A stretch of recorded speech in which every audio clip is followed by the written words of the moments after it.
Hey guys, welcome to SSC Baba. SSC Baba में आपका एक बार फिर से स्वागत है। आज मैं अपना हिस्ट्री लेक्चर सीरीज़ को आगे कंटिन्यू करने वाला हूँ। तो इससे पहले जो मैंने आपको बात किया था वो मैंने बात की थी कि एक तो मुगल की बात की थी, ठीक है। सबसे पहले अर्लियर मुगल्स, उसके बाद लेटर मुगल्स, उसके बाद जो जो छोटी छोटी पावर इमर्ज हो रही थी after decline the Mughal empire, ठीक है। मुगल एम्पायर के डिक्लाइन के बाद जो भी छोटी छोटी पावर्स इमर्ज हो रही थी, जैसे मराठा इमर्ज हो रहा था, अवध इमर्ज हो रहा था, ठीक है। तो और नीचे मैसूर इमर्ज हो रहा था, तो ये करके धीमे धीमे करके एक छोटी छोटी पावर्स जो है काफ़ी ज़्यादा इमर्ज हो रही थी। तो मैंने हर एक के बारे में मैं आपको बता चुका हूँ, ठीक है। तो आज का लेक्चर है मेरा वो है इंडिया इन 18th सेंचुरी। देखो, सबसे पहले 18th सेंचुरी का मतलब क्या हुआ। 18th सेंचुरी का मतलब ये नहीं कि 1800 से लेके 1899 तक, नहीं। 18th सेंचुरी से एक साल आप एक एक पीछे हो जाओ, तो 1700 से लेके 1799 तक, ठीक है। ठीक है, तो अब से मेरा जो पढ़ाने का तरीका होगा वो क्या तरीका होगा, मैं अब टाइमलाइन के हिसाब से चलूँगा, ठीक है। एक टाइमलाइन के हिसाब से चलूँगा और उसके हिसाब से जो जो इवेंट होंगे उस इवेंट को मैं आपको बताता चलूँगा, ठीक है। जैसे 18th सेंचुरी में एक इवेंट बहुत ज़्यादा इंपॉर्टेंट हुआ था, ठीक है, जिसको हम बोलते हैं वॉर ऑफ प्लासी और बैटल ऑफ बक्सर, ठीक है। तो ये दो इवेंट थे जो कि बहुत इंपॉर्टेंट हुए थे, तो आज के लेक्चर में मैं आज इनके बारे में बात करूंगा, ठीक है। और इसके बाद एक टाइमलाइन में मैं चलूंगा कि कैसे कैसे टाइम चलता रहा और कैसे कैसे चीज़ें आगे बढ़ती रही, ठीक है। तो ये है कि उस टाइम जो इंडिया पॉलिटिकली डिसइंटीग्रेट हुआ हुआ था, ठीक है। तो मैंने ये स्लाइड काफ़ी इंपॉर्टेंट स्लाइड है। इसमें मैंने आपको ये बताया हुआ है कि कौन कौन से उस टाइम स्टेट थी जो कि पावर में थी, उनके फाउंडर कौन थे, ठीक है, और उनकी कैपिटल क्या थी। कभी कभी क्या होता है, पेपर में पूछ लेते हैं कि भाई ये इस स्टेट का फाउंडर कौन था और इस स्टेट की कैपिटल क्या थी, ठीक है। तो ये चीज़ है। और साथ ही साथ मैंने जो इसके बगल में हर एक स्टेट के बाद मैंने बगल में लिखा हुआ है 2 3 1 0 4 2, ठीक है। इसका मतलब क्या है कि इतनी वॉर हुई है ईस्ट इंडिया कंपनी के साथ, ठीक है। बंगाल की 2 बार लड़ाई हुई है ईस्ट इंडिया कंपनी के साथ, मराठा की 3 बार लड़ाई हुई है, एंग्लो मराठा वॉर 3 बार हुआ है, अवध के साथ 1 बार हुआ है, मैसूर के साथ 4 बार हुआ है, हैदराबाद के साथ एक भी बार नहीं हुआ और पंजाब के साथ 2 बार हुआ है, ठीक है। तो ये स्लाइड काफ़ी इंपॉर्टेंट है, मैं चाहूँगा कि आप इसको यहाँ पे पॉज करो और इसको लिख लो और इसको याद करो, ठीक है। इससे क्वेश्चन अक्सर आता है, जनरली आता रहा है और आगे भी आता रहेगा, ठीक है। तो क्या था कि बंगाल का जो फाउंडर था उसका नाम था क्या, मुशीदा कुली खान, ठीक है, और उसका कैपिटल क्या था, मुशीदाबाद।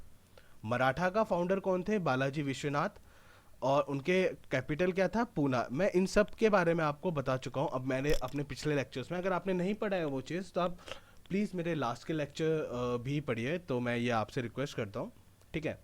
अवध जो स्टेट था उसका फाउंडर कौन था, सद्दात हसन खान, ठीक है। और उसकी दो कैपिटल थी, ठीक है। पहली कैपिटल थी उसकी फैज़ाबाद और बाद में क्या बन गई थी, लखनऊ, ठीक है। चले, हैदराबाद का फाउंडर कौन था, चेन दिलेज खान, ठीक है। और इसका कैपिटल क्या था, हैदराबाद सिटी, सिंपल है। उसके बाद आता है मैसूर स्टेट। मैसूर स्टेट के फाउंडर थे हमारे हैदर अली, ठीक है, मैं बात कर चुका हूँ इसके बारे में पहले ही। और इसका कैपिटल क्या था, श्रीरंगापट्टनम, ठीक है। एंड देन उसके बाद थे हम पंजाब। पंजाब का जो फाउंडर था वो कौन था, महाराजा रंजीत सिंह, और इनका कैपिटल था लाहौर। बट लेकिन इसमें एक रिलीजन कैपिटल भी था जिसको हम अमृतसर बोलते हैं, जहाँ पे मतलब हमारा जो इनका जो रिलीजन कैपिटल था पंजाब, पंजाब का वो था क्या, अमृतसर, ठीक है। चलिए हम आगे बात करते हैं।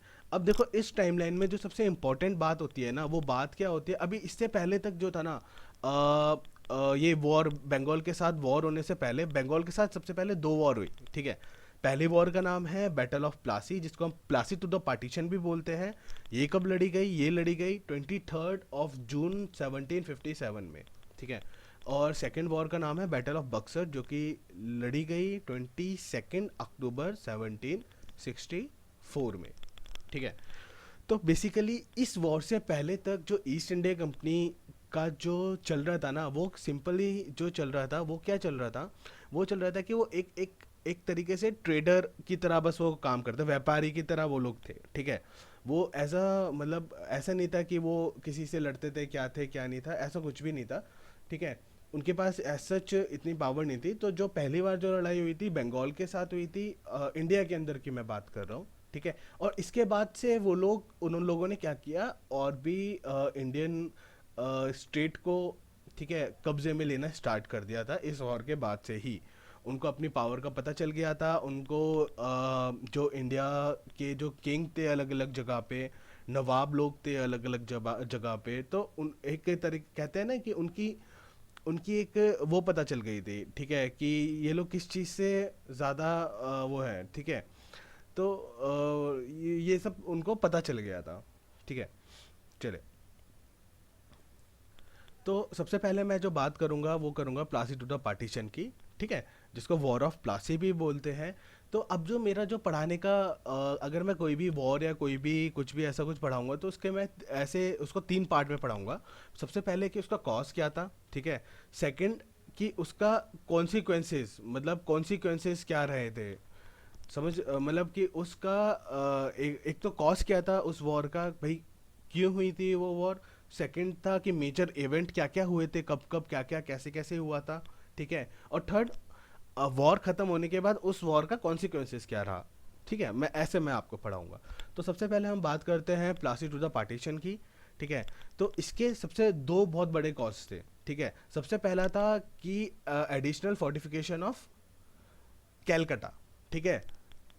कि क्या हो रहा था कि जब ईस्ट इंडिया कंपनी को मतलब ट्रेड करने का इजाज़त मिल गया था, तो वो क्या कर रहा था, वो एक्चुअली ट्रेड तो कर रहा था, ठीक है, बट लेकिन वो अपना एरिया, अपना बेस एरिया बढ़ाता जा रहा था। बेस एरिया मतलब अपना जो एक तरीके से अपना जो किला जो था ना, जहाँ पे वो लोग रहते थे, सब कुछ थे, या फिर पावर थी जहाँ पे उनकी, वो बढ़ाता जा रहा था, ठीक है। तो बेसिकली यही था, पहला कॉज क्या था, एडिशनल फोर्टिफिकेशन ऑफ कैलकाटा, ठीक है। और सेकंड क्या था, मिसयूज ऑफ दस्तक। दस्तक क्या है, दस्तक एक फ्री पास है, ठीक है। चलिए अब मैं आपको डिटेल में बताता हूँ। तो ये एडिशनल फोर्टिफिकेशन ऑफ कैलकाटा में क्या हुआ कि जो उस टाइम मतलब उस टाइम जो वहाँ के नवाब थे ना बंगाल के, उनका नाम था सिराज उद दौला, ठीक है। तो ध्यान से याद रखना क्या नाम था उनका, सिराज उद दौला। तो वो क्या कहते हैं, वो भाई उनको इनको बोलते हैं सिराजुद्दौला, ठीक है। वो भाई ईस्ट इंडिया को बोलते हैं कि भाई जितना भी तुमने एडिशनल फोर्टिफिकेशन किया है कैलकाटा का, उसको आप डिस्ट्रॉय कर दो, ठीक है। जो भी इलीगली आपने बनाया है इसको आप डिस्ट्रॉय कर दो।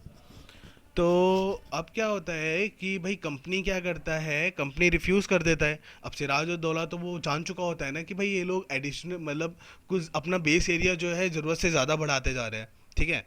तो वो कंपनी को ऑर्डर देता है एक तरीके से, भाई आप ऐसा नहीं चलेगा, तुम्हें ट्रेड करना है तुम ट्रेड करो, इसका मतलब ये नहीं कि तुम पूरा कैलकाटा को ही अपने अंडर ले लोगे, ठीक है।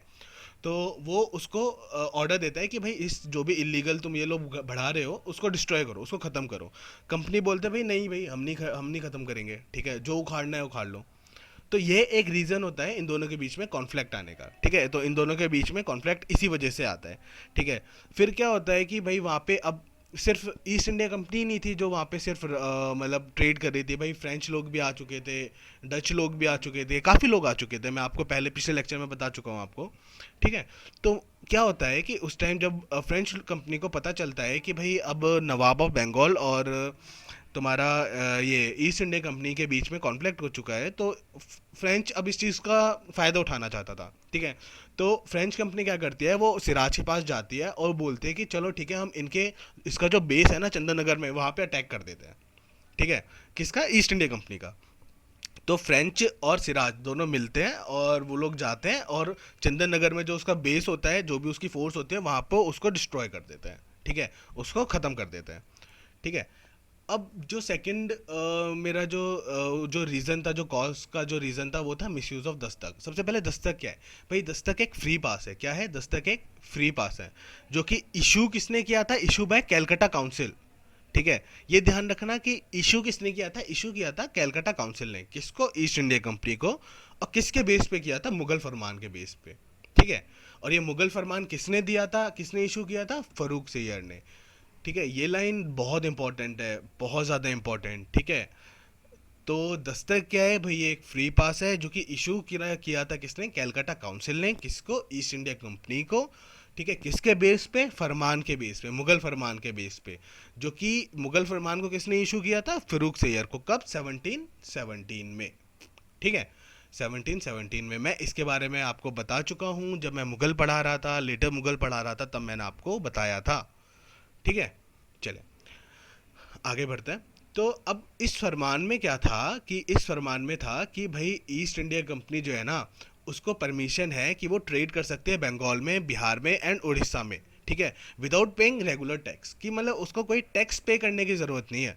ठीक है, वो बिहार, बंगाल और उड़ीसा में बहुत ईजिली अपना ये कर सकती है, ट्रेड कर सकते हैं without paying any regular tax.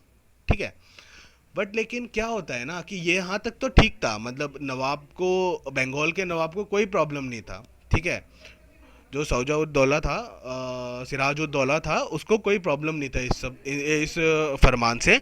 But लेकिन जो प्रॉब्लम था ना, वो प्रॉब्लम क्या था कि जो कंपनी एम्प्लॉय थे, जो मतलब जो कंपनी के अंदर जो एम्प्लॉयज़ थे, जो काम करते थे, वो भी दस्तक का मिसयूज़ करना स्टार्ट कर दिए थे। जो फ्री पास था उनके पास, अपने पर्सनल ट्रेड के लिए उसका मिसयूज़ करना स्टार्ट कर दिए थे, जिसकी वजह से क्या होता था भाई, ह्यूज फाइनेंशियल लॉस होता था। किसको? एक्सचेकर ऑफ बंगाल को, इकोनॉमी ऑफ बंगाल को, मतलब बंगाल की इकोनॉमी में बहुत ज़्यादा लॉस होता था। ठीक है, उसके फाइनेंशियल लॉस बहुत ज़्यादा होता था। जो कंपनी के एम्प्लॉयज़ थे, वो अपने पर्सनल ट्रेड में भी दस्तक का यूज़ करते थे। तो इस वजह से इसने क्या किया, उसको रोकने की कोशिश की। ठीक है, अब मेजर इवेंट्स क्या क्या हुए इस वॉर के। सबसे पहले जून 1756 में सिराज क्या करता है भाई, जून की बात है ये, जून 1756 में सिराज अटैक कर देता है कैलकाटा में। ठीक है, अब क्या होता है, वहाँ से जो उसकी कंपनी की फोर्स होती है, कंपनी होती है, वो वहाँ से भागती है, और एक फुल्टा, एक छोटा सा आइलैंड है बंगाल में। ठीक है, कैलकाटा के पास, तो एक छोटा सा आइलैंड है, वहाँ पे जाके वो शेल्टर, मतलब अपनी वो लेते हैं, वहाँ जाके वो छुपते हैं। जो भी कंपनी के जो कुछ लोग जो बसते हैं, वो वहाँ जाके छुपते हैं। ठीक है, अब क्या होता है, जब ऐसा कुछ जब ईस्ट इंडिया कंपनी को ये पता चलता है, तो एक बंदा होता है रॉबर्ट क्लाइव। ठीक है, भाई रॉबर्ट क्लाइव उस समय कहाँ पे होता है, मद्रास में। इनकी 3 जगह कॉन्स्टिट्यूंसी होती थी, कहाँ कहाँ पे, बॉम्बे, मद्रास और तुम्हारा बंगाल। ठीक है, तो रॉबर्ट क्लाइव उस, जब इसको रॉबर्ट क्लाइव को पता होता है, ये उस समय कहाँ पे होता है, ये होता है मद्रास में। तो वो राइट अवे उसी टाइम सुनता है। ठीक है, और वो अपना ट्रूप लेके कहाँ पे आ जाता है भाई, कैलकाटा आ जाता है। ठीक है, अब वो कैलकाटा आ गया है रॉबर्ट क्लाइव। ठीक है, और वो क्या करता है, अब नवाब के अगेंस्ट कॉन्स्पिरेसी स्टार्ट कर देता है। ठीक है, जो भी वो वहाँ वहाँ पे देखता है कि कौन कौन लोग हैं, कौन कौन नवाब के साथ हैं। ठीक है, कौन कौन उससे चिढ़ते हैं, या कौन कौन रॉबर्ट क्लाइव का साथ दे सकते हैं, तो वो सब कुछ है वो देखता है, कॉन्स्पिरेसी करना स्टार्ट कर देता है। ठीक है, अब क्या होता है कि अब इतना टाइम बीत जाता है, फिर फरवरी 1757 पे वो एक अलीनगर ट्रीटी करता है। ठीक है, अलीनगर ट्रीटी करता है, तो जिसमें इस अलीनगर ट्रीटी में क्या था कि काफ़ी लोग थे जो ये था कि ठीक है, अगर तुम हमारा साथ दोगे तो हम आपको ये दे देंगे, वो दे देंगे, तो इस टाइप से ये सब ट्रीटी थी। तो ये ट्रीटी इतनी इंपॉर्टेंट नहीं है। ठीक है, ये बस ट्रीटी इतनी इंपॉर्टेंट नहीं है, बस आपको नाम ध्यान रखना है कि भाई ये मतलब एक अलीनगर अलीनगर ट्रीटी हुई थी, कब हुई थी, फेब में हुई थी 1757 में। ठीक है, आपको बस इतना ध्यान रखना है। ठीक है, अब क्या होता है कि ये जब कॉन्स्पिरेसी स्टार्ट कर देता है, किसके खिलाफ, नवाब के खिलाफ। ठीक है, तो ईस्ट इंडिया कंपनी इस रॉबर्ट क्लाइव का जो हेल्प करता है, वो कौन कौन होते हैं, ठीक है, जिसे हम बोलते हैं गद्दार, कौन कौन थे नवाब के। ठीक है, नवाब के एम्पायर में। तो एक था मीर जाफ़र। ठीक है, ये वाला पॉइंट बहुत इंपॉर्टेंट है। ठीक है, ध्यान रखना, ये बहुत इंपॉर्टेंट पॉइंट है। तो सबसे पहला जो बंदा होता है मीर जाफ़र, ये कौन होता है, कमांडर एंड चीफ होता है। ठीक है, किसका, नवाब का या फिर बंगाल का। ठीक है, तो एक तो ये इसके नवाब के खिलाफ हो जाता है। एक जगत सेठ होता है। ठीक है, जगत सेठ कौन होता है, बैंकर होता है। ठीक है, अमीन चंद होता है तीसरा बंदा, जो कि ट्रेडर होता है। ठीक है, ये सब नवाब के एम्पायर के अंदर काम करते थे, बट लेकिन ये हेल्प किसकी करते हैं, ईस्ट इंडिया कंपनी की। ठीक है, क्यों, क्योंकि इन लोगों को कुछ कुछ बाद में मिलना चाहता था, इस वजह से, क्योंकि ईस्ट इंडिया कंपनी ने बोला था अगर हम इसको मार देंगे, ठीक है, क्या बोलते नवाब ऑफ बंगाल को अगर हम मार देंगे, उसके बाद तुम्हें ये पोस्ट मिल जाएगा, ये इतना पैसा मिल जाएगा, इस टाइप से वो लालच देता है, और ये लोग लालची होते हैं, और ये लोग ईस्ट इंडिया कंपनी का साथ देते हैं, रॉबर्ट क्लाइव का साथ देते हैं। ठीक है, चौथी जो था वो कौन थी, गश्ती बेगम। ठीक है, ये सिराज की कौन थी, आंटी थी, ये भी इसके खिलाफ हो गई थी। ठीक है, तो ये चार लोग थे जिन्होंने इसके धोखा किया नवाब के साथ। Mir Jafar commander and chief था ये वहाँ का, जगत सेठ ये बैंकर था वहाँ का, अमीन चंद ये ट्रेडर था वहाँ का, और गश्ती बेगम ये आंटी थी सिराज की। ठीक है, फिर क्या होता है भाई, 23 जून 1757 आता है। ठीक है, और रॉबर्ट क्लाइव अटैक कर देता है नवाब के ऊपर, नवाब ऑफ बंगाल के ऊपर। उस बैटल को बोलते हैं बैटल ऑफ प्लासी। ये कोई एक्चुअली वॉर नहीं होती है, टू वे वॉर नहीं होती है, दोनों जगह से लड़ाइयाँ नहीं होती है ढंग से। वो बस क्या करते हैं, वो इन चारों की मदद से नवाब को के किंग के अंदर घुसते हैं ये east India company, Robert Clive. और ये क्या करता है, ये जाता है किंग को पकड़वाता है इन लोगों से और मार देता है। तो ये जो वॉर थी ये सिर्फ कुछ ही आवर्स की थी, फ्यू आवर्स की थी। ठीक है, और उस टाइम ख़त्म हो गई थी। तो ये मेजर इवेंट्स थे बैटल ऑफ प्लासी के। ठीक है, अब इसके कॉन्सिक्वेंसेस क्या क्या थे भाई। नवाब तो मर जाता है, ठीक है, नवाब मर जाता है। अब क्या होता है, जो मीर जाफ़र होता है ना, उसको नवाब बना देते हैं बंगाल का। ठीक है, मीर जाफ़र को क्या बना देते हैं, बंगाल का नवाब बना देते हैं। तो वो क्या करता है भाई, वो ये एक जगह है वहाँ पे 24 परगना, वो ईस्ट इंडिया कंपनी को गिफ्ट करता है। ठीक है, ये 24 परगना, ये मत अपना समझना कि 24 कुछ परगना करके कुछ है, ये एक जगह का नाम है 24 परगना। ठीक है, तो वो क्या करता है, वो गिफ्ट करता है 24 परगना। कौन, मीर जाफ़र, किसको, ईस्ट इंडिया कंपनी को गिफ्ट करता है। ठीक है, अब क्या होता है, और इसके साथ साथ क्या करता है ये रॉबर्ट क्लाइव और जितने भी और भी एम्प्लॉयज़ थे, ठीक है, उनको एक ह्यूज कैश, बहुत सारा पैसा देता है। ठीक है, किसके तौर पे, गिफ्ट के तौर पे। ठीक है, तो ये उसके कुछ कुछ कॉन्सिक्वेंसेस थे। ठीक है, चलिए, अब क्या होता है कि फ्रॉम 1757 टू 1760 तक मीर जाफ़र जो है वो एक किंग बनता है, किसका, नवाब ऑफ बंगाल का। पर लेकिन 1760 में एक बंदा होता है मीर कासिम। ठीक है, मीर कासिम कौन होता है भाई, वो दामाद होता है किसका, मीर जाफ़र का। अब 1760 में मीर कासिम को नया नवाब बना दिया जाता है। ठीक है, तो मीर कासिम क्या करता है, वो अब सबसे पहले तो मीर जाफ़र ने उसको एक टेरिटरी दिया था 24 परगना। अब ये खुश हो जाता है भाई ईस्ट इंडिया कंपनी से, और वो उसको 3 टेरिटरी दे देता है। कौन कौन सी, ब्रडवान, सेकंड मिडनापुर, एंड थर्ड चिट्टागंग, या चिटगांव भी बोलते हैं इसको। ठीक है, और ये चिटगांव अभी इस समय कहाँ पे है, ये बांग्लादेश के अंदर है। ठीक है, पहले बांग्लादेश इंडिया का पार्ट हुआ करता था ना। यस, तो ये 3 टेरिटरी देता है, ये तीनों टेरिटरी इंपॉर्टेंट है। तो गाइस बिलीव करना, मैं जो भी चीज़ें बता रहा हूँ ये बहुत इंपॉर्टेंट है। ठीक है, और जो जो मैं चीज़ें इंपॉर्टेंट बोल रहा हूँ उस चीज़ को याद करना है। ठीक है, वो जनरली क्वेश्चन में आता है, वो चीज़ें जनरली क्वेश्चन में आती है। ठीक है, चलिए, अब बैटल ऑफ बक्सर के हम बारे में बात करते हैं। अब जो इसके बाद जो भी लड़ाई होती है ना, उस लड़ाई को बोलते हैं हम बैटल ऑफ बक्सर की। ठीक है, अब सबसे पहले हम इसके कॉज पढ़ेंगे। ठीक है, और इसके साथ साथ मेन इवेंट्स पढ़ेंगे, उसके बाद कॉन्सिक्वेंसेस पढ़ेंगे। ठीक है, उसके बाद मैं इस लेक्चर को वाइंड अप करता हूँ। तो सबसे पहले क्या होता है कि कॉज क्या था। अब भाई देखो, अब मीर कासिम नया नवाब बन चुका था। ठीक है, अब क्या करता है, अब मीर कासिम भाई, मीर कासिम भी देखना मतलब देखता है कि भाई ये लोग जो है ना ईस्ट इंडिया कंपनी, ये लोग दस्तक का बहुत ही गंदे तरीके से मिसयूज़ कर रहे हैं। ठीक है, जैसे कि यार बंगाल के पास पैसा नहीं आ रहा था, बंगाल उठ नहीं पा रहा था। ठीक है, मतलब अब पैसा नहीं है तो तुम्हारे पास कुछ नहीं है। तो बेसिकली हर चीज़ मनी हुआ करता था उस टाइम, आज भी है, उस टाइम भी तब था, और आगे भी हमेशा रहेगा। तो यही था कि अब उनको बहुत ज़्यादा लॉस होने लग गया था, मतलब बंगाल को।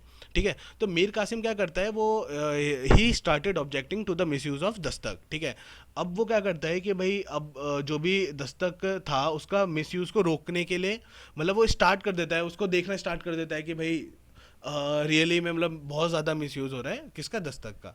ठीक है, अब क्या करता है, वो ट्राई तो करता है कि भाई वो इस चीज़ को चेक करे, मतलब इस चीज़ को सही करे कि भाई दस्तक का ज़्यादा मिसयूज़ ना हो, पर वो फेल हो जाता है, वो कर नहीं पाता है। ठीक है, तो उसके बाद वो क्या करता है कि भाई वो सोचता है कि यार मैं तो कुछ कर नहीं पा रहा हूँ इस चीज़ को, तो एक काम करता हूँ, मैं हर एक ट्रेडर के लिए ये टैक्स अबॉलिश ही कर देता हूँ। ठीक है, क्योंकि मेरे को तो फ़ायदा हो नहीं रहा है, उसको तो फ़ायदा बिल्कुल नहीं हो रहा था, क्योंकि सारा का सारा ट्रेड तो ईस्ट इंडिया कंपनी कर रही थी, सारा फ़ायदा ईस्ट इंडिया कंपनी को हो रहा था। ठीक है, उनके एम्प्लॉयज़ को हो रहा था, ईस्ट इंडिया कंपनी को हो रहा था।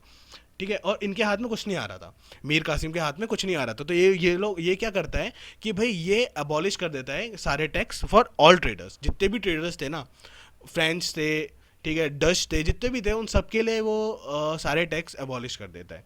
ठीक है, और दस्तक को इररेलेवेंट बना देता है। ठीक है, तो ये इंपॉर्टेंट है कि दस्तक को कभी क्वेश्चन आता है कि दस्तक को इररेलेवेंट किसने बनाया था, तो मीर कासिम था जिसने दस्तक को इररेलेवेंट बनाया था। ठीक है, अब क्या होता है कि जब ये चीज़ कर देते हैं ना, तो ईस्ट इंडिया कंपनी बहुत ज़्यादा गुस्से में आ जाती है मीर कासिम से। तो मीर कासिम क्या करता है, अपना बेस जो है वो शिफ्ट कर देता है, और कहाँ पे आ जाता है, मुंगर एक जगह है बिहार के पास, वहाँ पे अपना बेस बना लेता है। ठीक है, अब मीर कासिम ये तो समझ जाता है कि अब ईस्ट इंडिया कंपनी उस पर अटैक करने वाली है। तो वो क्या करता है, वो जाता है मुगल किंग के पास, उस टाइम जो वहाँ का मुगल किंग था शाह आलम सेकेंड, उसके पास जाता है और उससे बोलता है कि भाई आप मेरी मदद करो। ठीक है, और एक और थे नवाब, अवध के नवाब, उनके पास भी जाता है, उनसे बोलता है नवाब अवध का जो नाम था सौजा उद दौला। ठीक है, उनसे बोलता है कि भाई आप दोनों मेरी मदद करो इस लड़ाई में, और उनको पूरी पूरी स्टोरी बताता है कि भाई ऐसा ऐसा चल रहा था। तो भाई मुगल किंग और नवाब अवध दोनों रेडी हो जाते हैं, दोनों मीर कासिम का हेल्प करते हैं और ईस्ट इंडिया कंपनी में अटैक करते हैं। ठीक है, तो ये जो तीनों है जो है ना, ये लोग लड़ाई करते हैं, अटैक करते हैं किस पे, ईस्ट इंडिया कंपनी पे। कौन सी तारीख को, 22 अक्टूबर 1764। ये डेट दोनों इम्पोर्टेंट है। ठीक है, पेपर में आता है, बहुत बार आया है और आगे भी आएगा। तो इस चीज़ को, इस डेट को बहुत अच्छे से ध्यान रखना। ठीक है, कि प्लासी ऑफ द पार्टीशन कब हुआ था, बैटल ऑफ बक्सर कब हुआ था। ठीक है, ये चीज़ें ध्यान रखना है आपको। ठीक है, तो ये तीनों जाते हैं, मीर कासिम, शाह आलम एंड सौजउद्दौला, ये तीनों अपनी अपनी आर्मी लेके जाते हैं और ईस्ट इंडिया कंपनी के खिलाफ लड़ाई करते हैं। कौन सी डेट को, 22 अक्टूबर 1764 को, और इसी वॉर को हम बोलते हैं बैटल ऑफ बक्सर। ठीक है, इसी वॉर को बोलते हैं बैटल ऑफ बक्सर। फाइनली क्या होता है भाई, ईस्ट इंडिया कंपनी जीत जाती है, ये तीनों हार जाते हैं, एक साथ होके भी हार जाते हैं।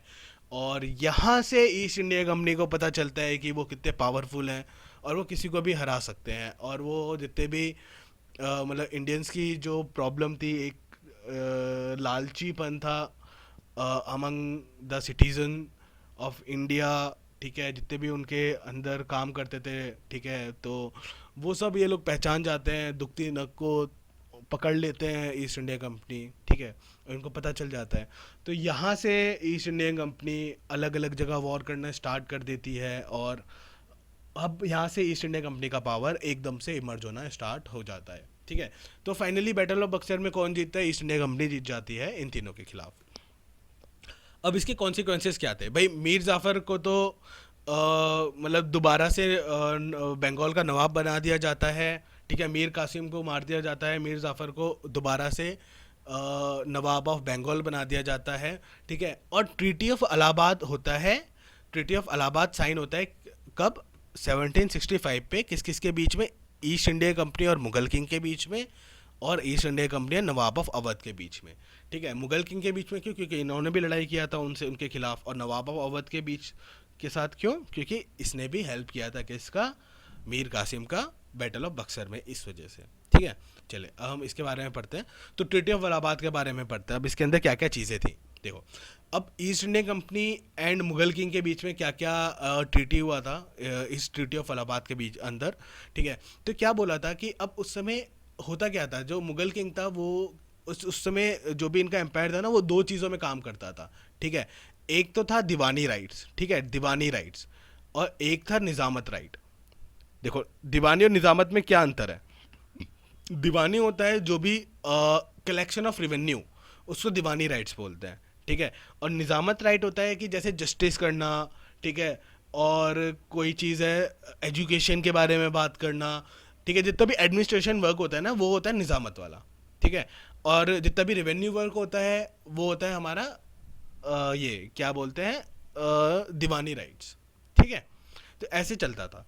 तो अब ईस्ट इंडिया कंपनी क्या बोलती है भाई मुगल किंग को, वो कहता है कि भाई दीवानी राइट्स जो है ना, अब से हम लेंगे। ठीक है, और निज़ामत राइट तुम रखो। ठीक है, और इसी के कारण डुअल गवर्नमेंट का इमर्ज होता है यहाँ पे आके। ठीक है, अब ये डुअल गवर्नमेंट का मतलब क्या है कि भाई देखो, अब जो दीवानी राइट्स है वो किसके हाथ में आ गया, ईस्ट इंडिया के हाथ में आ गया, और जो निज़ामत राइट है वो किसके हाथ में आ गया, मुगल किंग के हाथ में आ गया।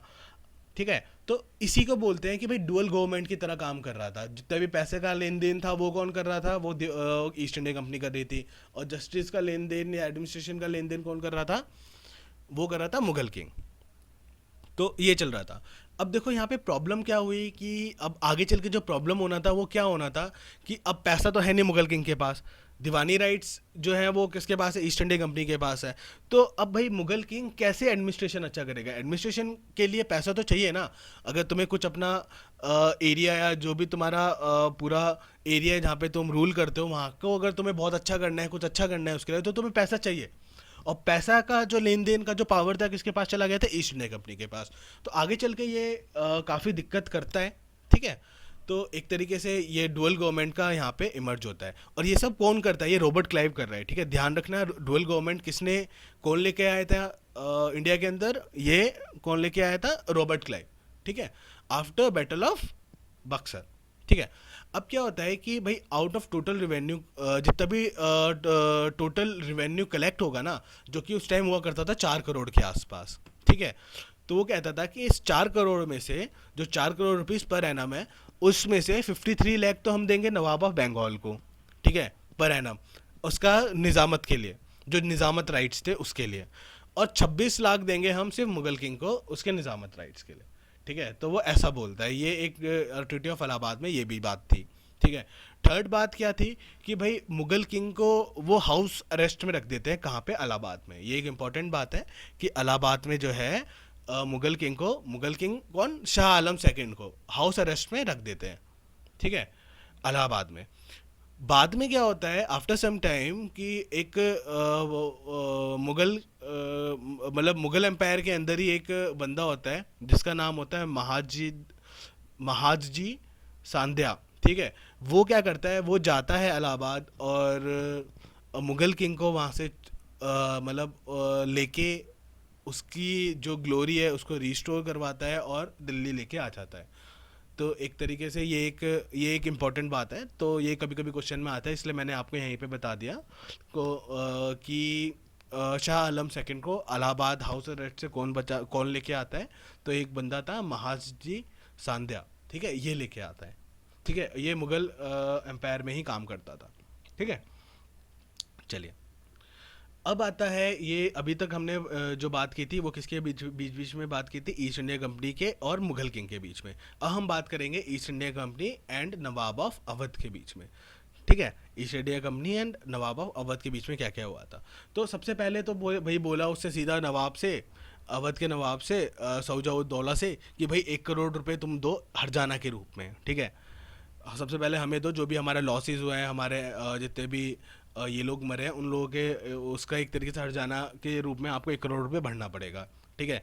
सेकंड बात जो थी, उसने बोला कि जो इलाहाबाद और कारा रीजन है वो आप किसको दो, वो मुगल किंग को दे दो, ठीक है। क्योंकि इलाहाबाद और कारा रीजन पहले नवाब ऑफ मतलब ये अवध के अंदर आता था, ठीक है। और उसमें जो राज रूल करता था वो नवाब ऑफ अवध करता था। वो कहता है नहीं भाई आप जो है इलाहाबाद और कारा रीजन किसको दो, मुगल किंग को दो, ठीक है, ठीक है। थर्ड बात क्या थी कि ये इंपॉर्टेंट बात है कि जो बनारस की ज़मींदारी है ना वो आप किसको दे दो, बलवंत राय को दे दो। बलवंत राय एक बंदा था जो कि ईस्ट इंडिया कंपनी का एक बंदा था और वहाँ उनके लिए काम किया करता था। तो वो बोलता था कि भाई बलवंत राय को दे दो आप ज़मींदारी सिस्टम जो है बनारस का, ठीक है। और चौथी बात वो बोलता है कि भाई जो हमारा जो ईस्ट इंडिया कंपनी का या फिर जो भी इंग्लिश लोग हैं, ठीक है, उनका रेजिडेंट होना चाहिए कहाँ पे, लखनऊ के अंदर, ठीक है। उनका रेजिडेंट होना चाहिए लखनऊ के अंदर, उनका बेस होना चाहिए लखनऊ के अंदर, उनकी आर्मी वहाँ से मूव करनी चाहिए लखनऊ के अंदर। तो ये सब था क्या, ट्रीटी ऑफ इलाहाबाद के अंदर, कहाँ पे मतलब किस किस के बीच में, ईस्ट इंडिया कंपनी और नवाब ऑफ अवध के बीच में। So guys this is enough for today. मैं अब ये लेक्चर वाइंड अप करता हूँ। So all the best guys, exam बहुत पास है, प्लीज़ अपना स्पीड बहुत तेज करो, पढ़ो जितने अच्छे से जितने ज़्यादा पढ़ सकते हो, प्रैक्टिस मोर एंड मोर। जितने भी ऑनलाइन टेस्ट सीरीज़ है आप किसी को भी ज्वाइन करो, किसी को भी आप ज्वाइन कर सकते हो और करो, प्रैक्टिस करो, उससे आपको हेल्प होगा, आपको पता चलेगा कि कौन सा चीज़ कब करना है, कौन सा चीज़ कैसे करना है। अब मैं ट्राई करूँगा मैं अब अपने लेक्चर्स बहुत जल्दी जल्दी डालूँ सारे, ठीक है। अब जो मेरे इसके बाद जो बात मैं करूँगा वो सब मैं करूँगा एक टाइमलाइन के थ्रू, ठीक है, क्योंकि अब रॉबर्ट क्लाइव आ गया, अब इसके बाद आता है कौन, इसके बाद आता है वॉरेन हेस्टिंग।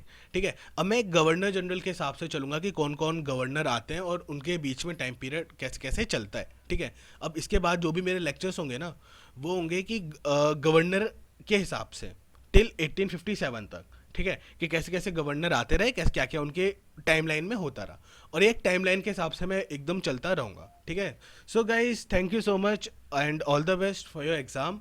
बहुत अच्छे से मेहनत करो, and I am really sorry कि मेरा बीच में 2 वीक 3 वीक गैप हो गया है। I am really sorry for that, मैं बहुत ही अपने काम में बहुत ज़्यादा फंसा हुआ था।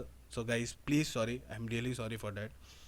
And if you like my video, so please click on like button, subscribe my channel and please share it, जैसे और लोग आएँ और लोग देखें, और जो मेरा एक मेन मोटिव है ये चैनल स्टार्ट करने का, वो चीज़ पूरा हो। So thank you guys, bye bye, take care, God bless you, bye.